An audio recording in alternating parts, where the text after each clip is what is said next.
We'll come on camera when we're speaking. Yes, that should be fine. Hi, everyone.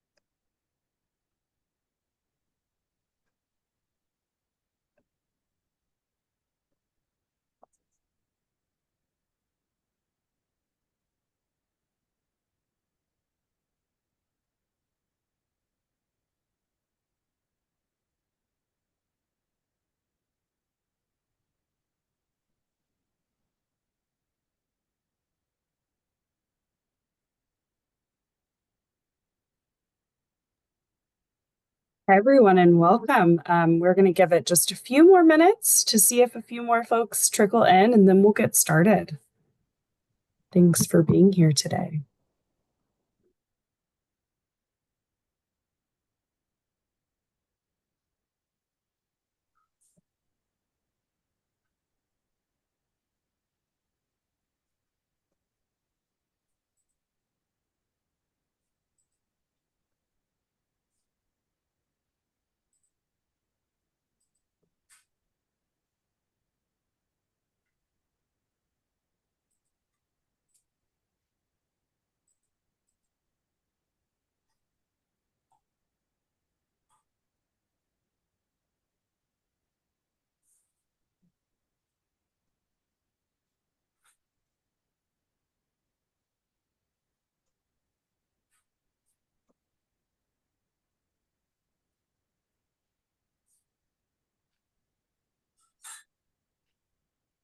All right, I think we'll go ahead and get started. Thank you all for being here today. We have an exciting presentation, a set of two presentations focused on behavioral science and digital strategies to accelerate HPV vaccination uptake.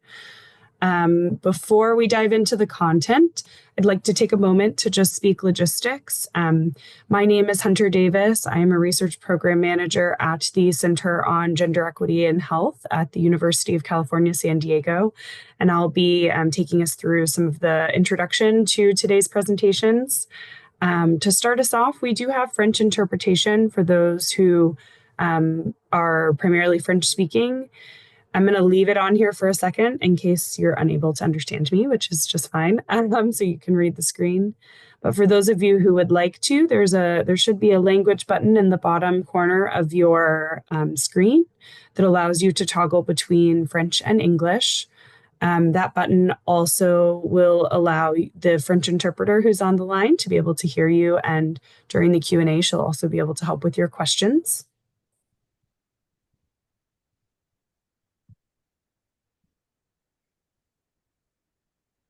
And then with regard to our logistics for today, we have both a chat box and the Q&A function that we'll be using. For the chat, we tend to close it during the speakers themselves. So if you have questions or detailed questions about the presentations at hand, you can use the Q&A function. Otherwise, if you'd like to use the chat, you can feel free during the conversation itself.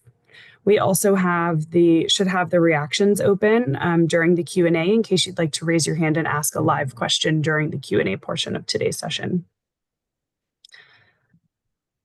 So with that, I'm going to lead us through a little bit of what you should expect for today's session.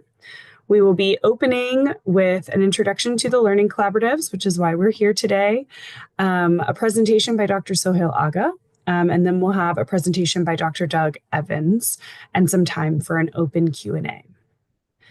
So as we open, we'd like you all to get comfortable using the chat and feel free to introduce yourself, share where you're from, where you're joining from, what organization you're a part of if you like, and a little bit about what brought you here to the Global Learning Collaborative.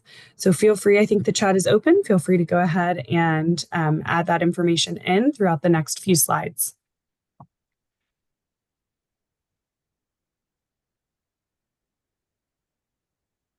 So, to start us off, I'm going to share a little bit about the Learning Collaboratives Network. The Learning Collaboratives are a global network of individuals and organizations.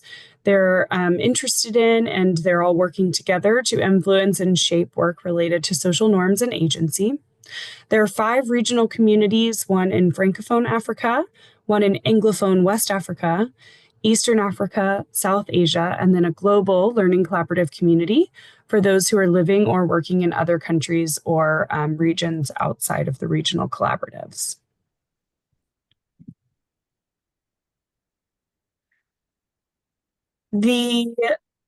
Across the network of learning collaboratives, we share one mission. That's to strengthen research and practice on social norms, gender, and agency by building a network of practitioners, researchers, evaluators, and advocates who share knowledge, generate evidence, and develop resources to support SBC programming.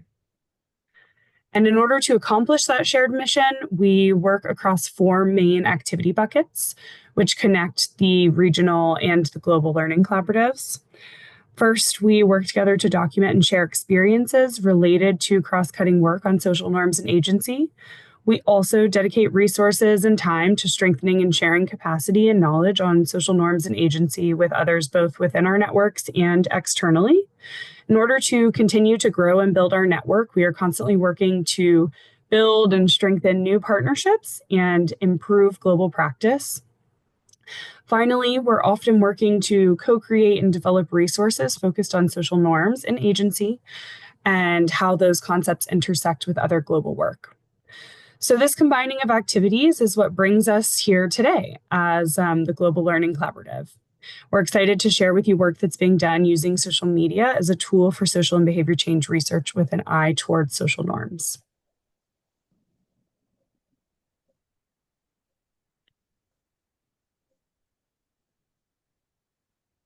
And we also are excited to have a brand new website that we're launching from the Learning Collaboratives. You can find it here at this QR. If you follow this QR code or the link below, feel free to engage with the site and learn a bit more about the Learning Collaboratives and the Learning Collaboratives Network. And so with that, we're delighted to have 2 speakers here today who will be sharing their experiences working with social media as a tool for HPV prevention research. Our first speaker, Dr. Sohail Agha, is an affiliate professor in the Department of Epidemiology at the University of Washington and a senior advisor at the Stanford Behavior Design Lab in Global Health Visions. As the founder of the Behavioral Insights Lab, he leads efforts to design and evaluate digital behavior change interventions. He is also the co-founder of the Africa Behavioral Science Network, where he trains practitioners to generate and apply behavioral insights. Our second speaker, Dr. Doug Evans, is a professor of prevention and community health and global health at the Millikan Institute School of Public Health at the George Washington University. His work focuses on the translation of communication and marketing strategies into health promotion and disease prevention in the US and low and middle income countries worldwide. And with that, I'm going to hand it over to Doug, who will kind of guide us through today's session and get us started. Doug, over to you. Great, thank you very much. Just very briefly, thank you, Hunter, for those great introductions. I'm going to turn it over to Sohail in a second for our primary presentation, and then my role will really be more reacting and giving some other perspectives on kind of the state of digital technology and social media-based research, which is my primary area. Just want to say off the top that this is an emerging field of study, I would say. The evidence base is still pretty small, but growing. And I think it's an exciting time because clearly social media has tremendous potential to influence behavior change. We need to understand a lot more about the science of how best to do this, how to take advantage of the scale and reach of social media, which are such powerful tools for behavior change interventions, and really understand how we can apply theory effectively. I'm going to talk about that a little bit in my presentation, especially around social norms theory and how well-designed theory-based programs and interventions can really make a difference in global health, can make a great impact. So I think Sohail's work's a fantastic example of that, and he's going to give his presentation, and then I'll give a shorter presentation where I kind of reflect on what he's done. And the state of the science in the field. So Sohail, turn it over to you. Thanks a lot, Doug. It's a great pleasure to be here, folks. I will switch off my video.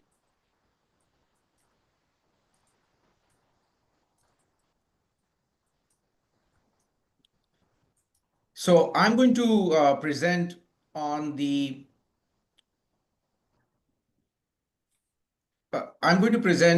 results of a quasi-experimental study to assess the impact of a social media uh, campaign that was implemented in support of the national introduction of HPV vaccine in Bangladesh. And I'm going to share results from self-reported surveys from caregivers 18 and older of adolescent girls. And I'm going to also share some cost effectiveness data related to the campaign.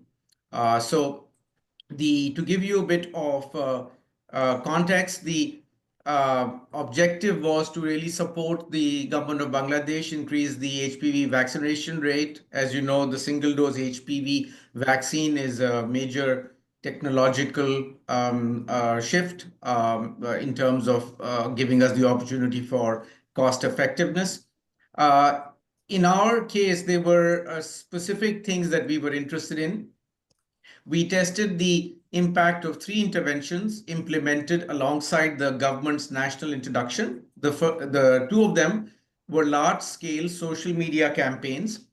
The first one targeted populations within 1 kilometer of schools in 3 out of the 7 divisions of Bangladesh, Barisal, Chittagong, and Sylhet. The second was a smaller school promotion intervention conducted in Sylhet division alone. This was implemented by our local partner, Idishi. And the third was the other social media, large-scale social media campaign, which was at the population level. So this was not targeted specifically at populations within 1 kilometers of school. So essentially, we had 2 different types of social media campaigns. What is important to note is that both had the identical messaging and they had the same approach and messaging. The only difference was that in one case, the social media campaign was implemented around a geo-fenced area around schools.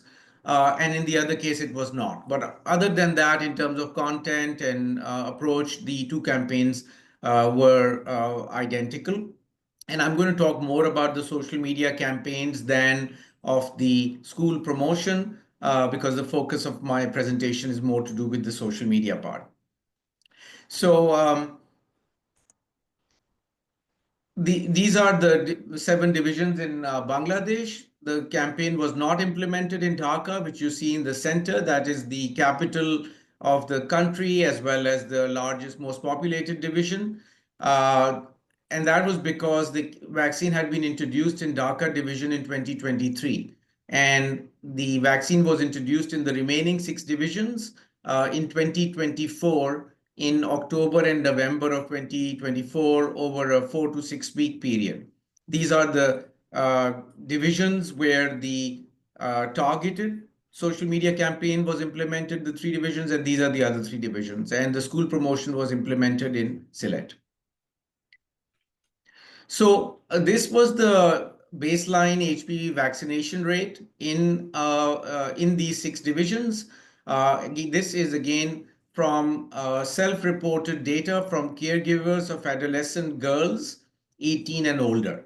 And essentially, it was a little bit higher in the, it was about 9% in the 3 divisions where the population-wide campaign was implemented, and about 7% in the 3 divisions where the targeted social media campaign in the geo-fenced areas was implemented. What was important about our social media campaign was that it was based on behavioral insights. These insights were collected during a formative research study of about 2,500 caregivers in Bangladesh. This study was conducted in November, December 2023. So about 9 or 10 months before the actual introduction.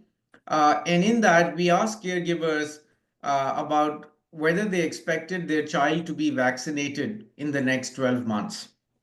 At this time, the vaccine had already been implemented. The vaccine introduction had already been implemented in Dhaka. So I think there was probably some little bit of awareness that this was coming because, in the Dhaka introduction, they used mass media. So we found after, we had a number of variables that we collected data on based on the fog behavior model. And we found that three constructs were significantly related to the caregiver's expectations after we controlled for other factors, including socio-demographic differences. And then these three factors were hope. So caregivers who believed that the vaccine offered girls a brighter future had higher expectations that their child would be vaccinated in the next 12 months. Social norms, which I know a lot of you are interested in, were also strongly associated with caregivers' expectations, and caregivers who believed that their friends and family approved of the vaccination, which is an injunctive norm, had higher expectations of their child getting vaccinated. And finally, agency had a very powerful relationship to the caregiver's expectations. So we asked caregivers if their child wanted to get vaccinated, and those who reported that their girl wanted to get an HPV vaccine were significantly more likely to have the expectation that their child would get vaccinated. And these are I'm going to show you just the results of our regression analysis, which basically showed that hope in a brighter future was associated with about an 8 percentage point difference in the caregiver's expectations of the child being vaccinated. Injunctive norms were associated with about a 6 percentage point difference in the caregiver's expectations of vaccination.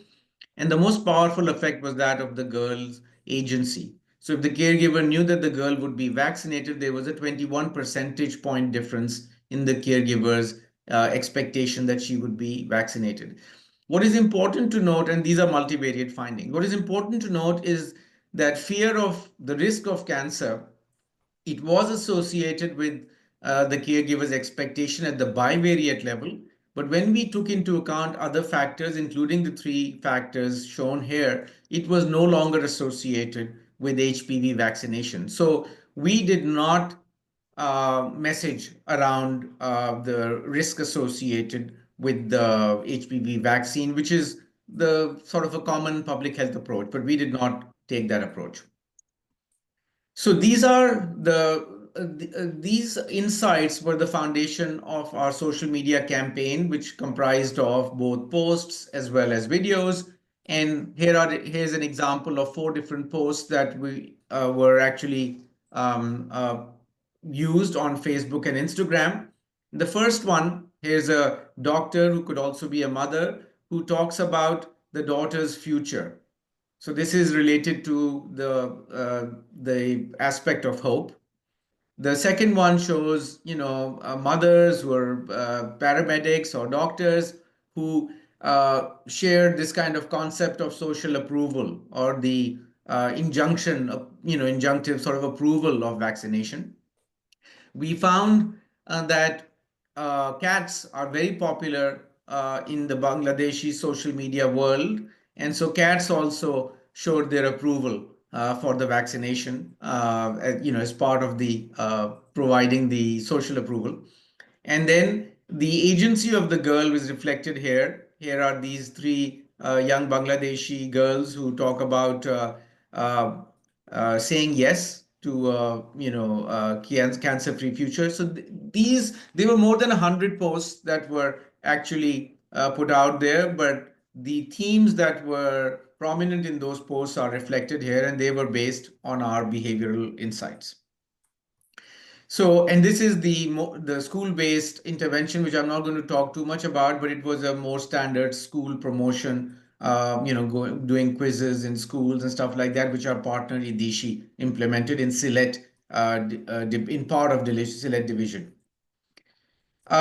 Now, this shows you the pre and post HPV vaccination rates in both sets of divisions. The first on your left is the Sylhet, Chittagong, and Barisal, the three divisions. It shows a 28 percentage point increase in HPV vaccination overall.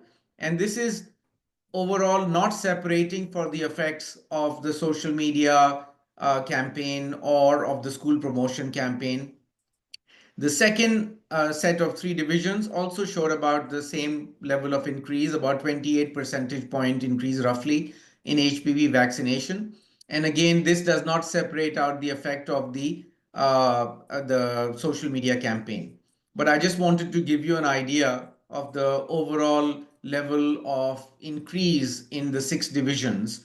And of course, a large part of it was probably because of the national introduction. So included in these increases is both the effect of the national introduction of the vaccine, which was associated with on-the-ground activities, availability of the vaccine, social media work, and radio and television as well to some extent.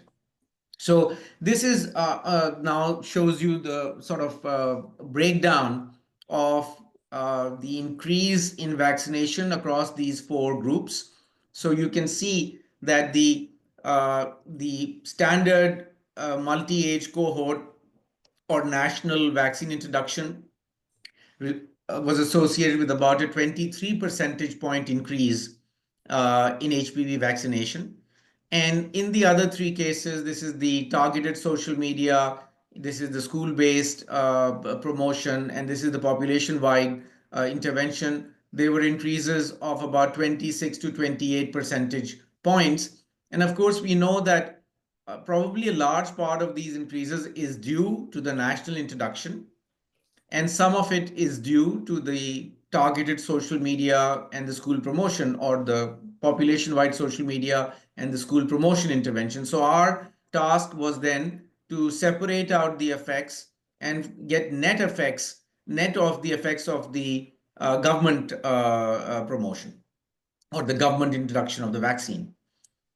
So because these are cross-sectional surveys, before and after surveys, we know that there can be differences in the sample composition, which could act as confounding variables for our estimation. So we wanted to compare the characteristics of the samples in terms of the caregiver's age, their education, their gender, whether they lived in urban and rural areas, as well as the adolescence age. We wanted to compare these characteristics across those four groups to see whether there were significant differences in the composition of the sample surveys that we had conducted before and after the intervention.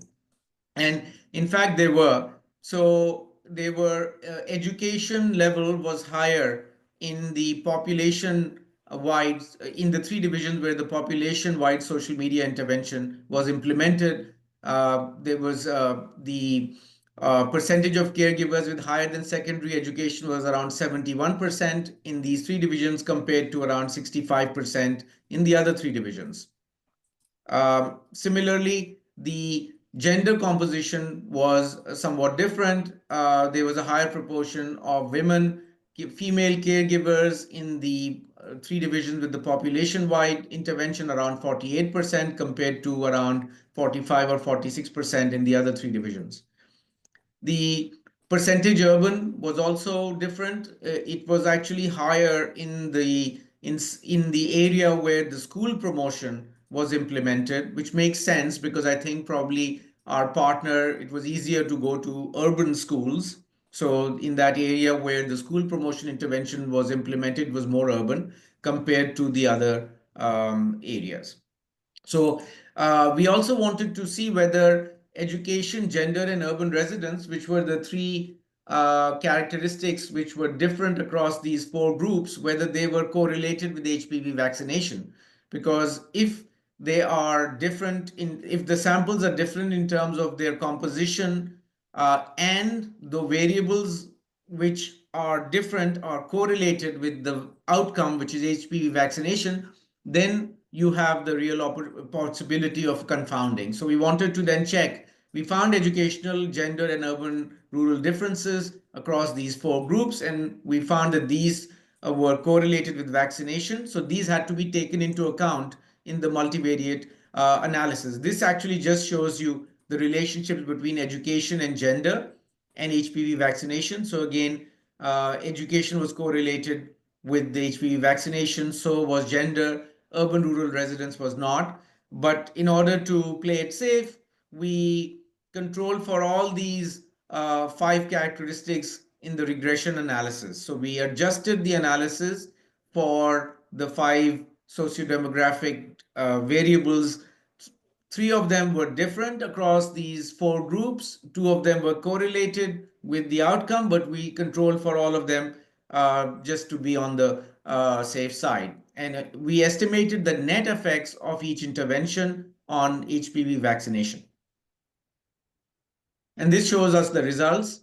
So essentially, compared to the control group, which, as I mentioned, was the standard government introduction of the vaccine, which included the rollout of the vaccine through clinics, through outreach, they also included the social media component, through television and radio. So this is the standard what governments usually do when they introduce HPV vaccination. And these 3 are our interventions, and it shows that the targeted social media intervention had the strongest effect.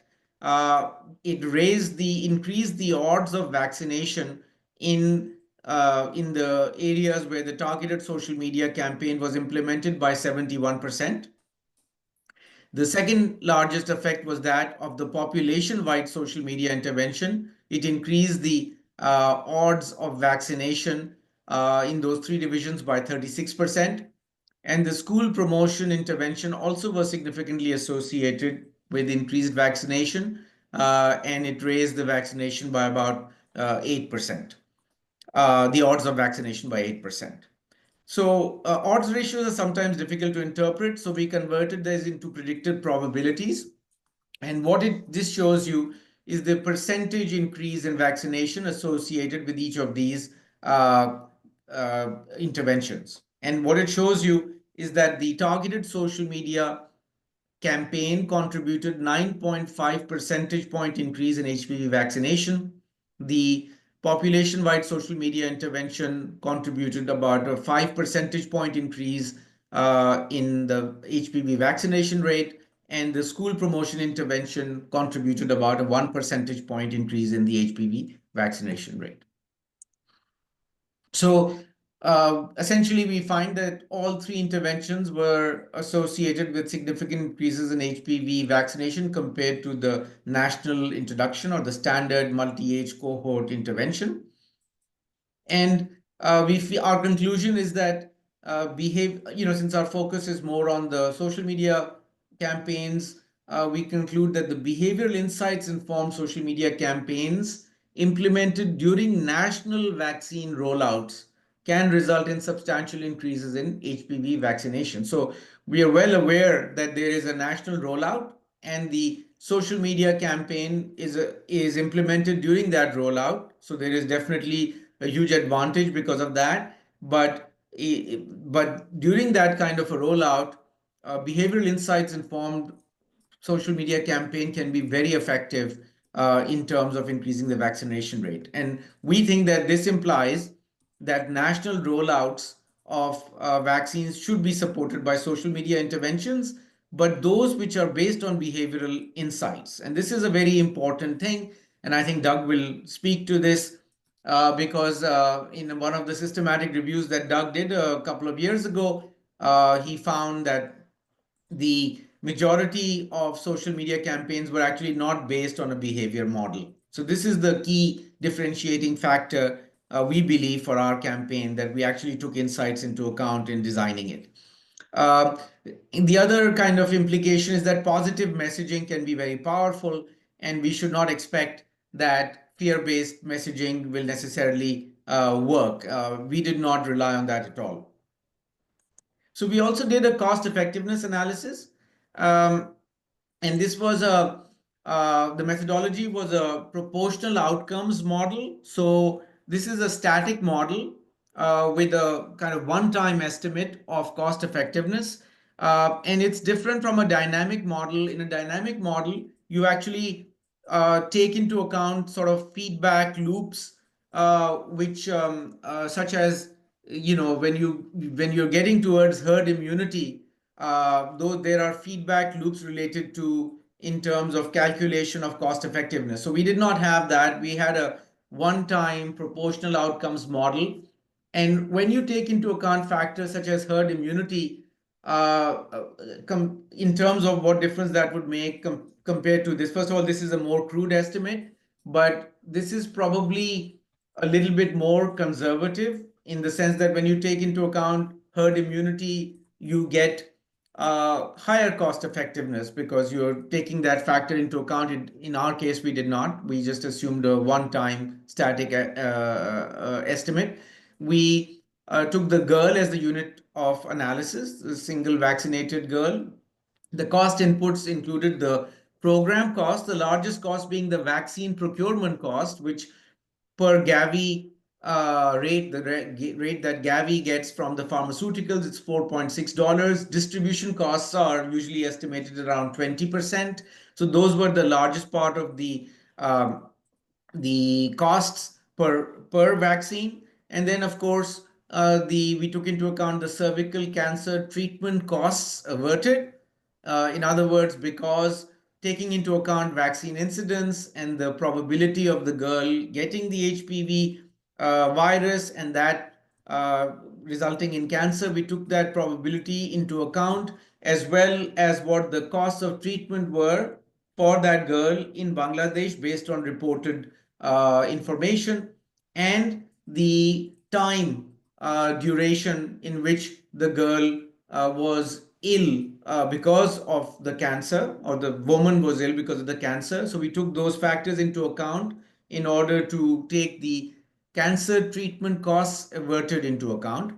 And then we took into account the social media campaign delivery costs and the research costs. So these are the inputs that were included in our proportional outcomes model.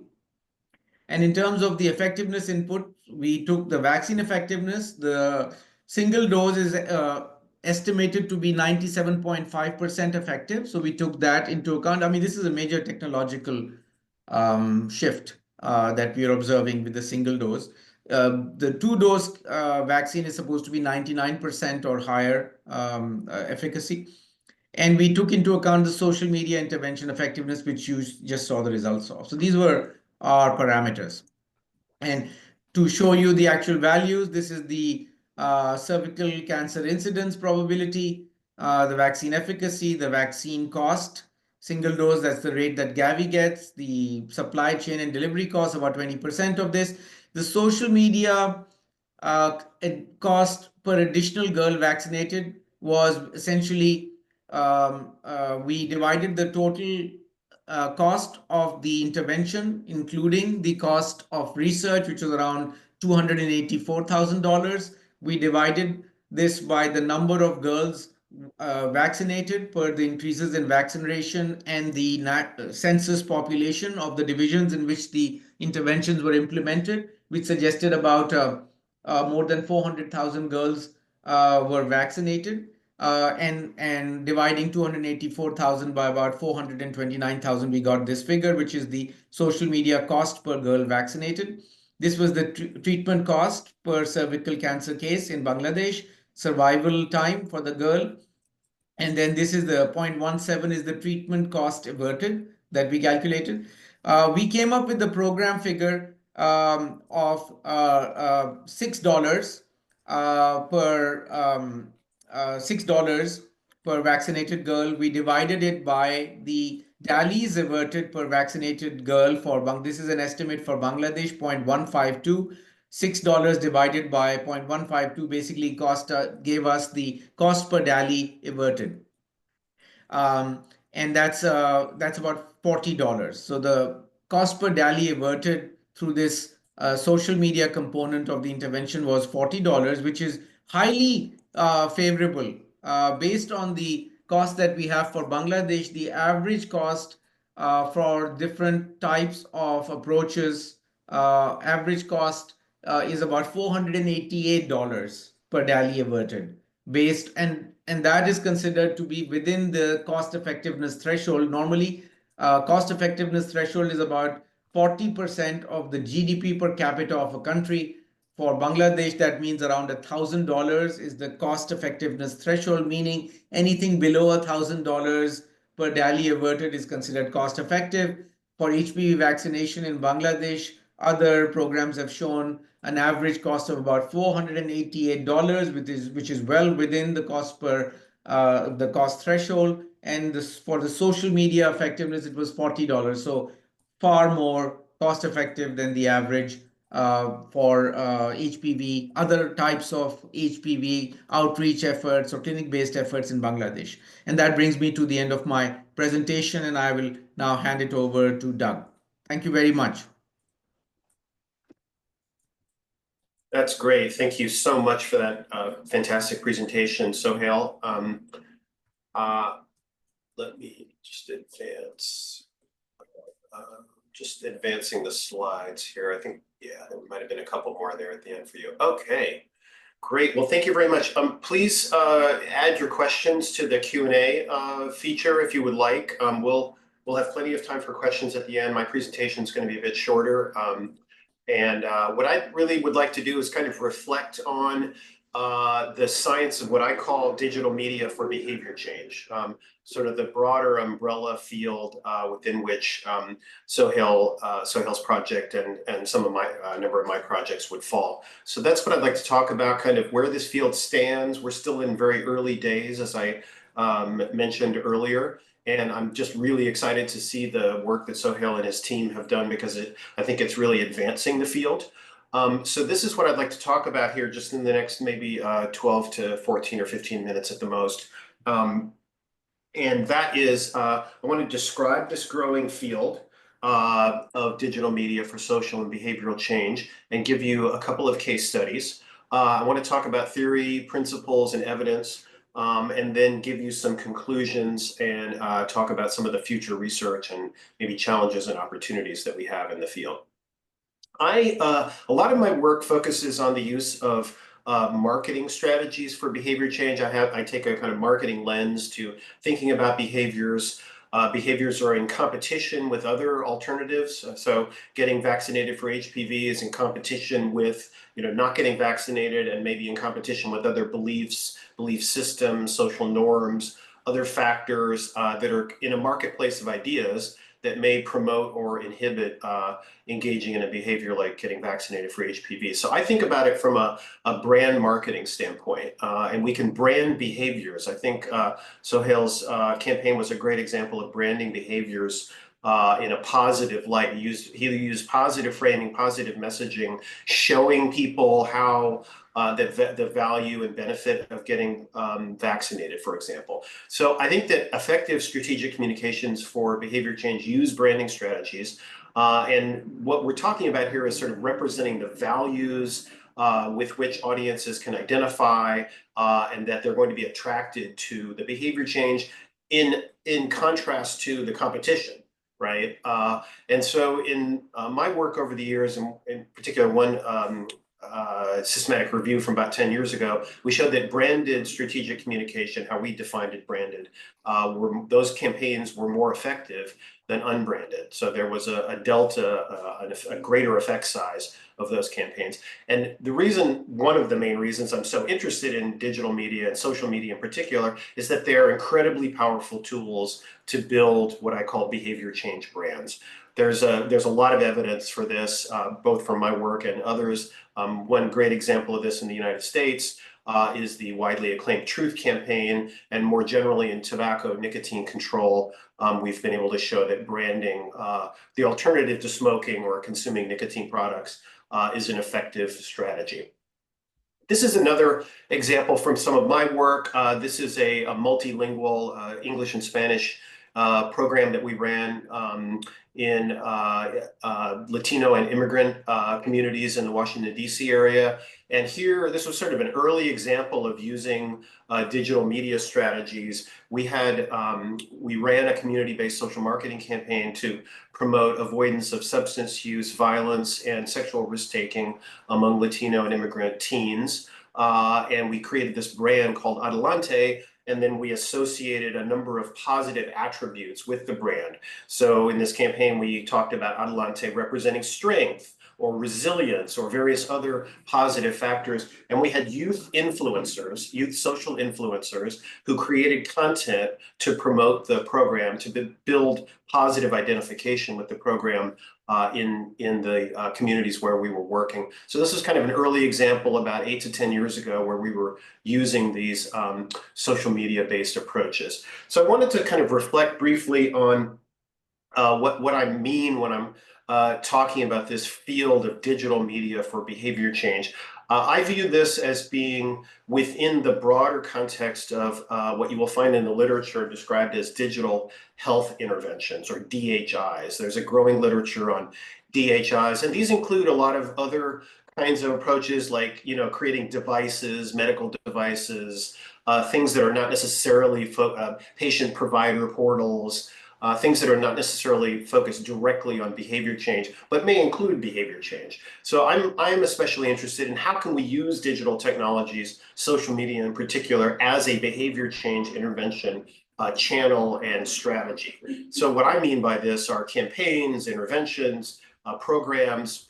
We use different terms in social and behavior change work, aimed at changing specific behaviors in a population. So for example, HPV vaccination, using one or more digital platforms as the delivery channel. That might be social media, might be an app, it might be other features of mobile devices, for example, that we, texting even, or WhatsApp kinds of interventions, things like that, aimed at changing behavior, and also research aimed at assessing the effectiveness of such programs. I'm going to talk about some research methods here in a second and some examples.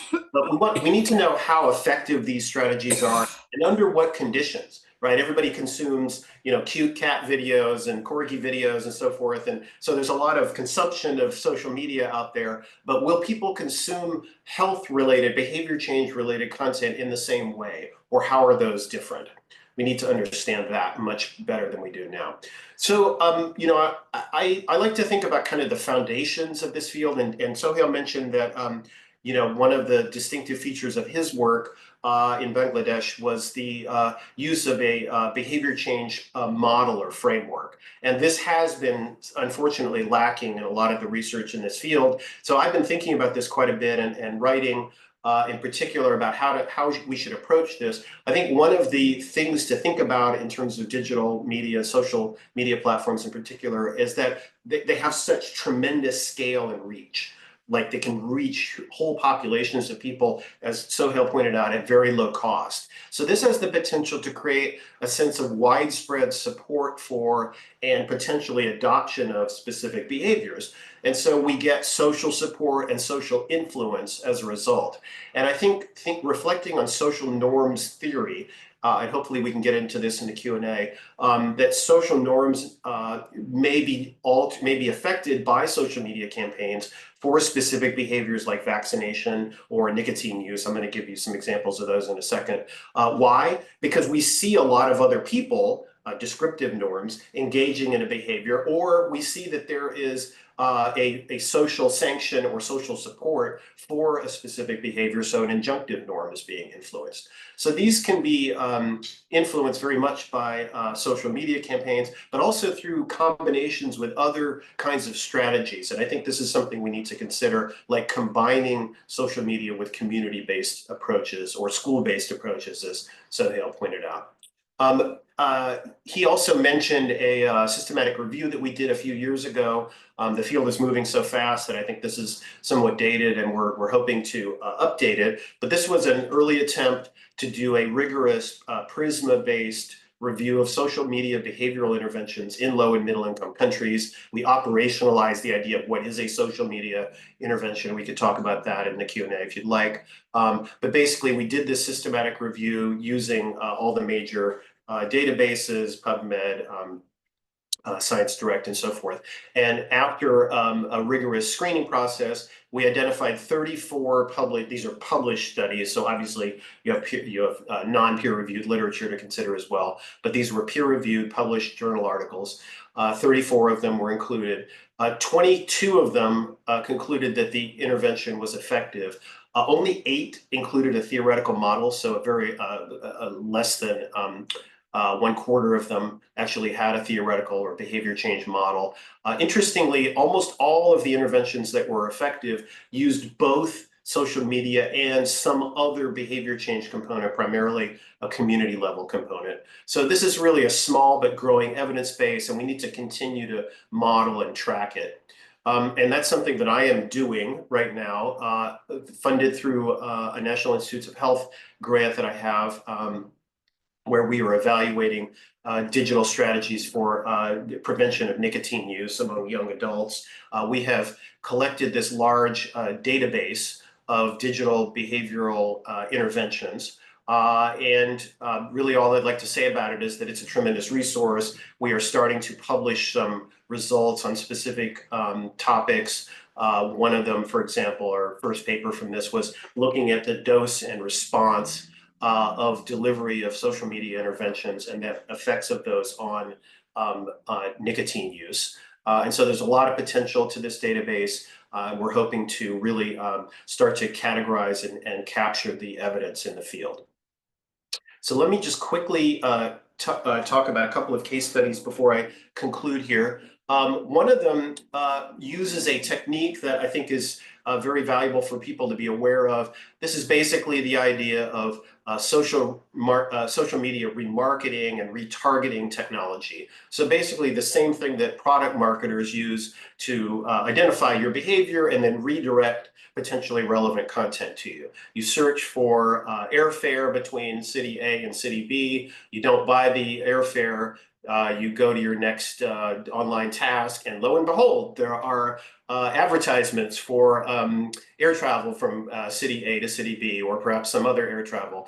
That's basically retargeting, remarketing in action. We can use this same technology to conduct campaigns, to try to change behavior, and to do studies, to in fact do randomized online, very rigorous randomized online studies in a very naturalistic manner.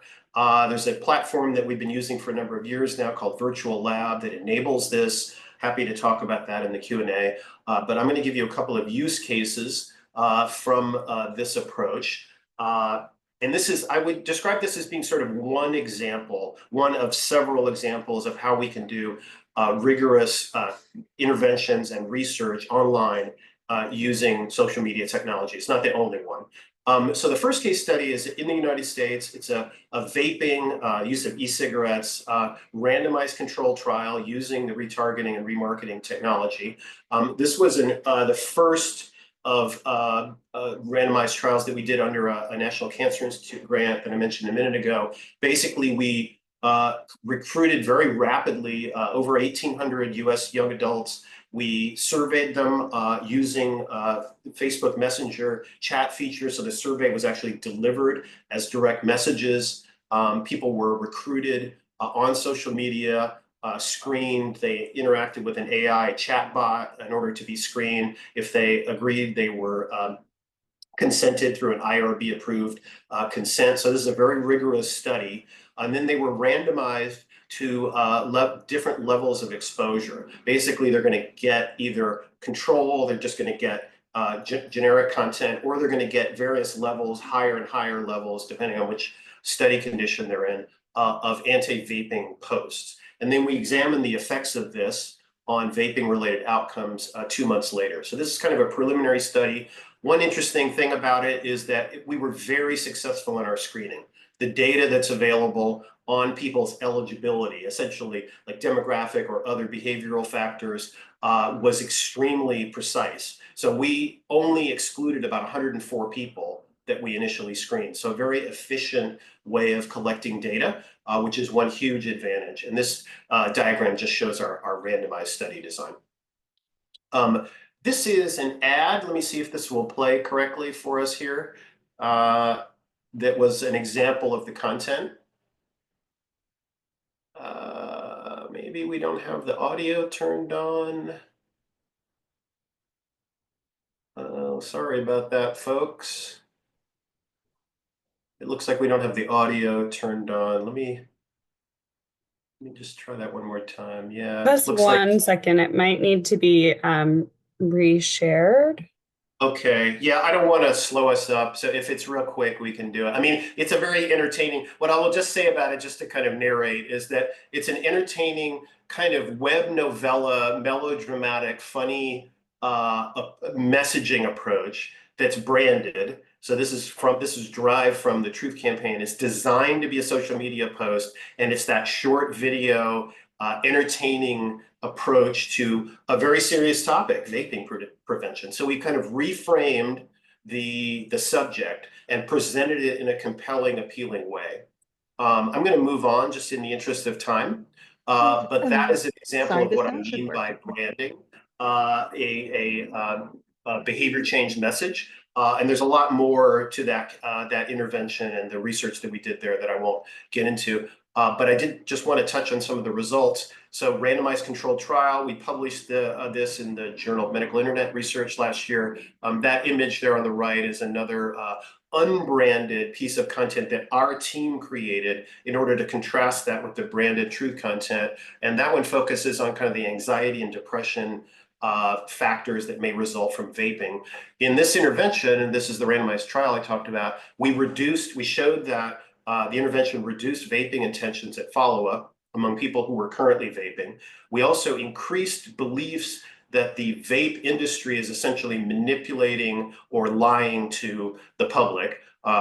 This is a mediating variable that we theorize will influence use. We found an effect on that. And we also found that there was a dose response effect. So those different levels of dosage actually mattered.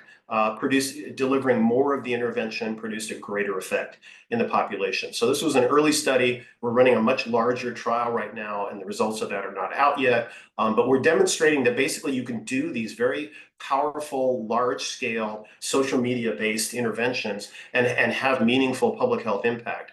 This is a second case study back to the topic of vaccination. This was a project we did with that Sohail was really at the heart of conceptualizing, and that I led as PI, grant from the Bill and Melinda Gates Foundation. This was promoting COVID vaccination uptake and willingness in Nigeria. We ran a large-scale campaign in 6 states and collected data through this same virtual lab strategy.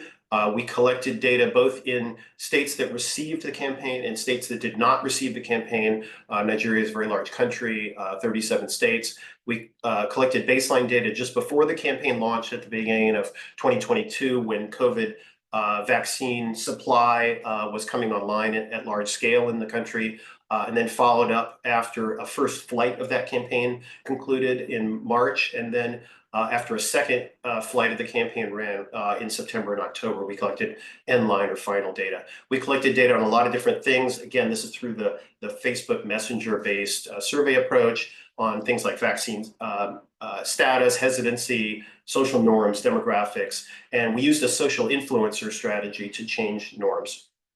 So again, a positive messaging approach. This is another good example of having a theory of change in a social media-based intervention. We use the 5 C's model, which addresses 5 factors like constraints, complacency, etc. We also measured social norms about vaccination. We adapted a scale on social norms, and I'll have a lot more to say about that in a second. We looked at supply and demand balance, like is the source trusted, for example, supply side factors, and then also structural factors. We developed a scale to measure ability to vaccinate. I'm not going to get into that in detail right now. This is just kind of a simple model from a publication of mine where we think about kind of the campaign inputs are exposure, and then there are a number of mediating factors, social norms being an important one. There are a lot of moderating factors in the environment, like basically supply side kinds of factors that need to be considered. And then hopefully you're promoting an intention to vaccinate and ultimately vaccine uptake. So we use this approach. This slide shows just a few examples of some of the social influencer posts. And I think one thing just to reflect on is that there are many different kinds of influencers, right? It's not just the big celebrity that is the only kind of influencer you can have. There are lots of people. So healthcare workers can be influencers, or maybe your local pastor or imam might be a very powerful influencer. And so these kinds of leaders in the community, faith leaders, business leaders, can be incredibly powerful influencers. And so we use this approach in the campaign, and I'd be happy to talk more about it. But wanted to highlight the fact that it was a very successful and effective theory-based vaccination promotion campaign. We found a 6 to 9% increase in the treatment states in COVID vaccination rates compared to the non-treatment states. That effect was strongest at our first follow-up. So the initial rollout of the campaign produced the biggest effect, but we also found a significant effect at the second follow-up. So this was an effective campaign in increasing COVID vaccination. And equally importantly, we found strong evidence for a mechanism for what was bringing about that change, in particular, more positive social norms at an earlier time point, so more pro-vaccine social norms, predicted greater vaccine rates and lower vaccine hesitancy at the follow-up. So basically, social norms is the mechanism that's bringing about the change. I think this is a very important finding, and we need to work more on applying social norms approaches using in the context of social media interventions because of that issue of scale and reach, the potential to really bring about norms change as a mechanism leading to behavior change. So I think just to wrap up, we have a lot of future research opportunities and challenges. You know, we need to figure out how to integrate our digital social media strategies with other channels that we know also work. We need to try to optimize our public health programs. I think social media as an intervention channel in itself obviously has tremendous potential. Hopefully we've gotten that message across today. But there are some things to be concerned about. Will it have, you know, unexpected negative effects like encouraging antisocial behavior? We do see that quite a bit on social media, and there are a lot of concerns about the impact of consumption of it on people, especially vulnerable groups like younger people, teens, etc.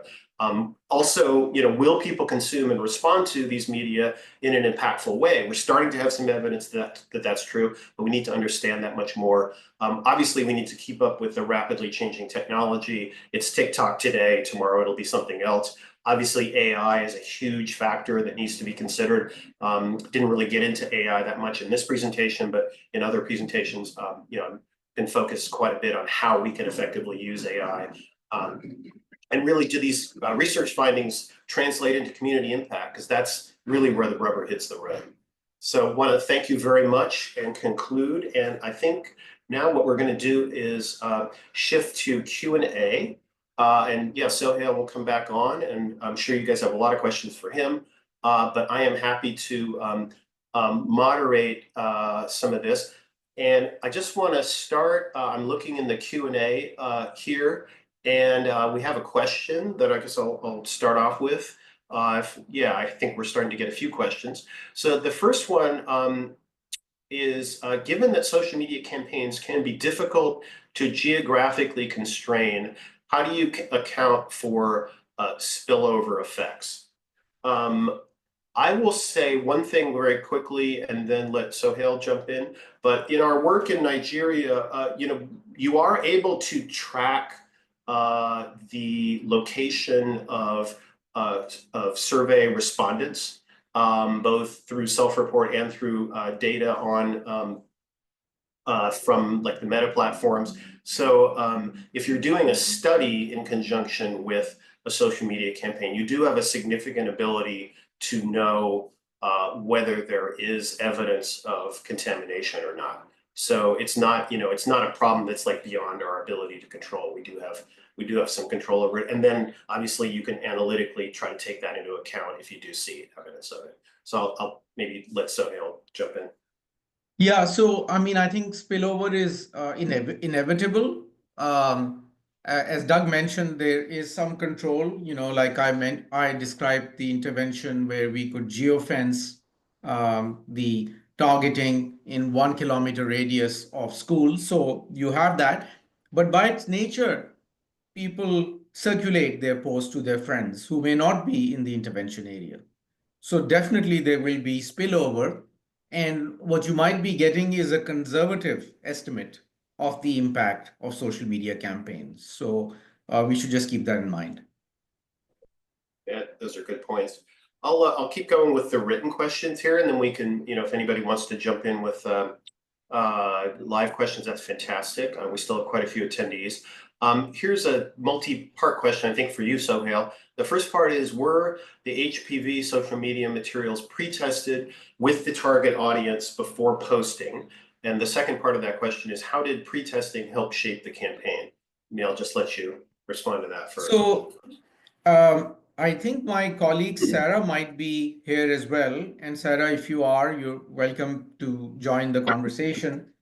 But the basic idea was that you run these ads in the wild and see which ads have pickup, what is the response rate, the engagement rate to different ads. And so that's a very important part of the pre-testing as to what resonates. And I showed you 4 different posts. There must have been easily more than 100 posts that were created. I don't know the exact number, it may be several hundred. And then you kind of are constantly testing and iterating to see what posts are successful in getting engagement. Engagement comes in different shapes. You can get likes, you can get comments. So there are different types of metrics of engagement. And that gives you a good idea of what is likely to succeed. You want the standard is that if you can get 1% engagement, I hope I'm not saying this incorrectly, but if you can get 1% engagement on ads, that's supposed to be very good. And in Bangladesh, we were able to get 3 or 4% engagement, which is extraordinary. So we have all these metrics, and then what is successful in the wild, you put more money behind it. So you put advertising dollars behind those ads which are successful. It's a very different way of doing a campaign, because in the old days, Doug and I have been around forever, I think, doing the traditional social media. I started in kindergarten, I think, but that's right. And so in those, you would develop a campaign based on a lot of research and then stick to that campaign throughout. That was the old model. Here, it takes away that onus of responsibility of getting it right the first time, because you can come up with 100 iterations, just run them in the wild, and maybe 3 or 4 of them will be successful. It takes the pressure off the creative team in many ways, because if you don't get it right the first time, as in the old model, you're kind of stuck with that until you decide to change your strategy, which could be quite expensive. Yeah, I think the other just very brief comment I would make on top of that, Sohail, to reinforce is we have so much more ability to deliver and control the dose, how much of the campaign we deliver. And there's lots of evidence from communication research that dose matters. If you don't deliver enough message, it's very difficult to change behavior. And we have a lot more ability to reach people with messages and to increase it and to measure how much we're delivering. So I think that's really, really important. There's 2 more parts, 2 more questions from this same Tanya Hissanen, who asked a 3-part question. Second part is, social media campaigns can attract negative reactions from hesitant or resistant individuals. How did you manage any misinformation or negative comments about HPV, and how did you ensure that responses were accurate and appropriate? Yeah, that's a great question, and that is always the case. And we had our local implementing partner, Idishi, who implemented their school-based promotion in just Sylhet division, but they had a social media team on the ground which was responding to the comments. And that's really important, because if you don't do that, you can be in serious trouble once the comments are not answered and people start circulating misinformation. So that was actively done. So the EDC team did a stellar job. They responded to, I think, around 3,000 comments on social media right when the comment was posted. So that was an extraordinary, contribution that they made, which made all the difference. That's fantastic. I'd like to just add one more thing, which I think this is another example of an area where AI potentially could be quite. If an AI model could be well trained, and that's a big if, well trained to be able to respond to that kind of content, so negative reactions, misinformation, and counteract that, that could be a very powerful tool. We're actually experimenting with some of that in my work, but I think it's still early days, and the model has to be trained correctly in order to be effective. You could actually you could actually reinforce misinformation if it's not done well. So that's right. Sarah has a comment. Sarah Francis, who was part of the Upswell team implementing this and was behind the creative. So she has some thoughts on this. Sarah, please go ahead. Are you able to verbally comment? I'm not sure if we have that. Do we have that set up?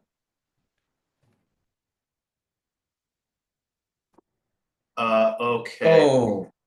I think maybe sorry, folks, I think we don't have it set up that way so that participants can actively speak. Is that something we can adjust, Princess or Hunter? Working to see, yes. We We just have to find her. we Yeah, if you and raise your hand. And no worries. Can you Sarah Francis, I wanted to just say a couple things. Yes, go ahead. Hey, so this is Sarah. Sarah. Doug and Sohail, this has been such a great presentation. So just quickly, I supported Sohail on running the ads. I didn't develop the creative, but I was the technical support and the strategy with the ads. And so just to give you a sense of numbers, we ran for this campaign 929 ads.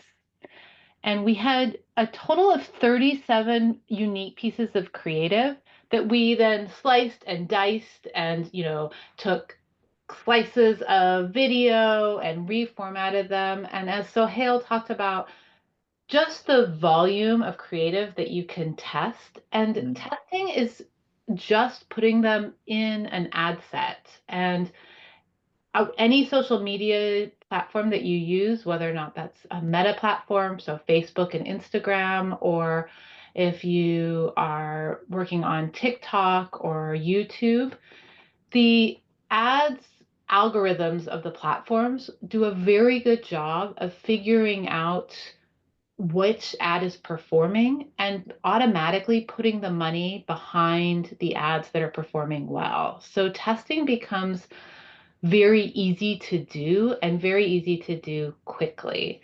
And to Doug's point for comment management, we used the Adishi team personally responded to all of the comments, which built this amazing community that actually responded to misinformation and pushed back against it organically. It was so cool to see. And we've also used tools. There's plenty of tools out there where you can come up with a comment management script and highlight keywords, and those tools can automatically respond to your comments. So it's very effective. And I think comment management is a key part of this project. Back over to you, Doug and Sohail. Yeah, Thank you so much. That's fantastic. Did you want to add anything, Sohail? No, that's great. Thank you so much, Sarah. Sure. Yeah, those were great comments. Appreciate that very much. And actually, it segues with the last question in the previous questioner's comments, which was, lastly, how do we determine when a social media campaign is inappropriate or potentially harmful? And I guess I would just quickly say, in my mind anyway, there's sort of two categories there. One is like, think of it as process evaluation. As the campaign is running, you can see things, for example, like negative comments coming up, misinformation being shared, things of that nature. And then secondly, are you actually, in the second category would be, are you actually producing an effect?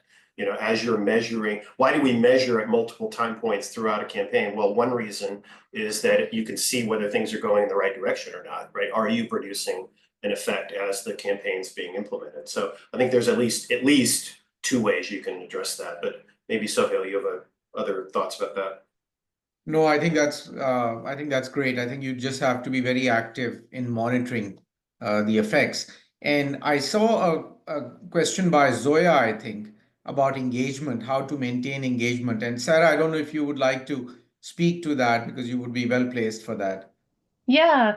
So, one of the best ways to maintain engagement is just to consistently watch your metrics and to continue to build upon the ads that are working. So we had one main metric for this campaign because we were lucky enough to have the government of Bangladesh had a vaccine registration site that every caregiver had to register their girl before they got vaccinated. So this whole campaign, we drove people to the vaccination registration site. And industry standard is about 1% click-through rates, and most of our creative, not all, but when we got a creative that was around 5% or 4% engagement rate, click-through rates, we doubled down on that creative. We continued to use that influencer or those colors or those cats. And when we saw our click-through rates dip, we explored other ways to get those back up. So we were watching them on a daily and weekly basis, and it was incredible the cost. So we had our cost per click, this is per unique click, was less than 1 penny, 0.01. So it was incredibly inexpensive to advertise in Bangladesh. That's fantastic. We have just a few minutes left here, and there's another question which I think definitely is for you, Sohail. And it is, you based your campaign on a few core insights, correct? Which is correct. How did you land on those insights? I think you talked about that, but maybe talk a little more. And do you know whether there are any survey questions that are considered effective for uncovering behavioral and social drivers for HPV vaccination? You're muted, so. Sorry about that. Yeah, no, excellent questions. I think this was the distinguishing feature of our campaign, that it was based on behavioral insights, and we generated behavioral insights based on a behavior model. So as Doug spoke to earlier, and as part of what he found in his systematic review, many social media campaigns don't have a specific behavior model in mind. And I think whatever your model is, we use the FOG model. We feel very comfortable with that. It has motivation, ability, and a prompt as the main features which drive behavior. So we have different elements within motivation that we ask questions around in a survey. We have different elements around ability that we ask questions in a survey. And of course, we have questions about prompt. And then we look at the correlation based on the survey. And I think I mentioned in my presentation that we did a behavioral insights survey in November 2023 with about 2,500 respondents across the 6 divisions to get a sense of what was correlated in terms of those aspects of motivation and ability with the outcome, which before the campaign was the caregiver's expectation that the child would get vaccinated. And those 3 things which came out, which were the most powerful after multivariate analysis. So, there can be a lot of correlations if you look at bivariate. So, for example, we found fear to be correlated at the bivariate level, but it was not at the multivariate level when you took into account multiple factors.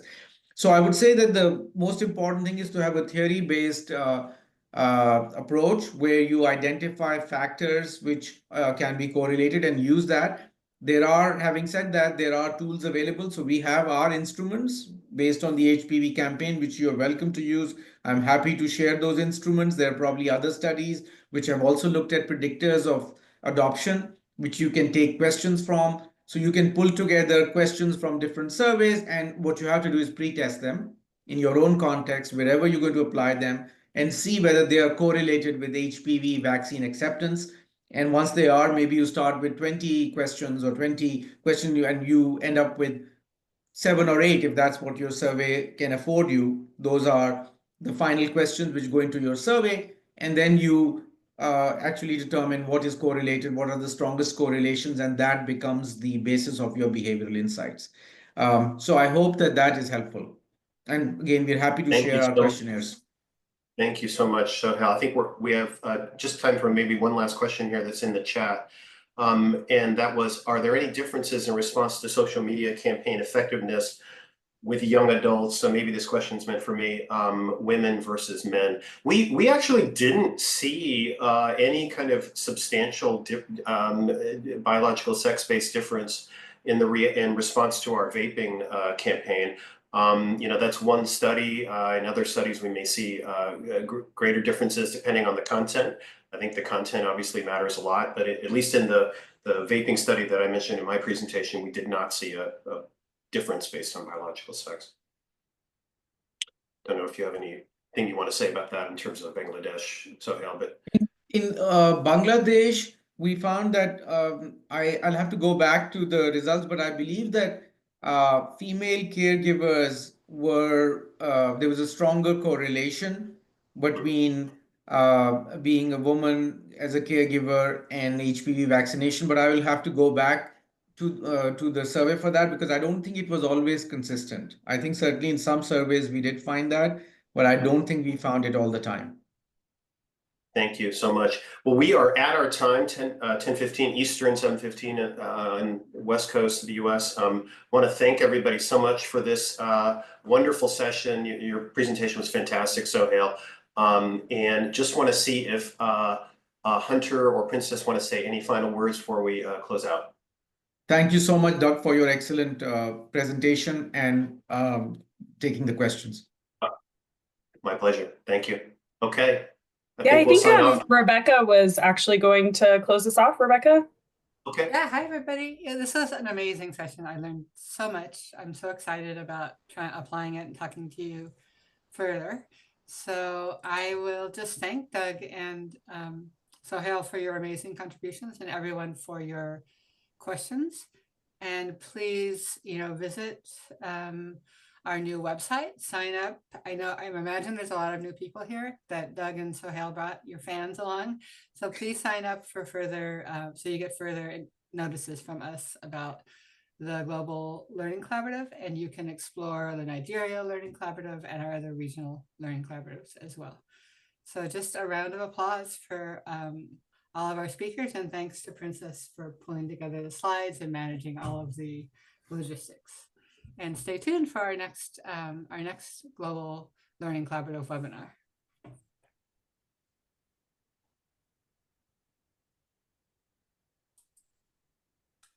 Thank you, everyone. That concludes our webinar for today.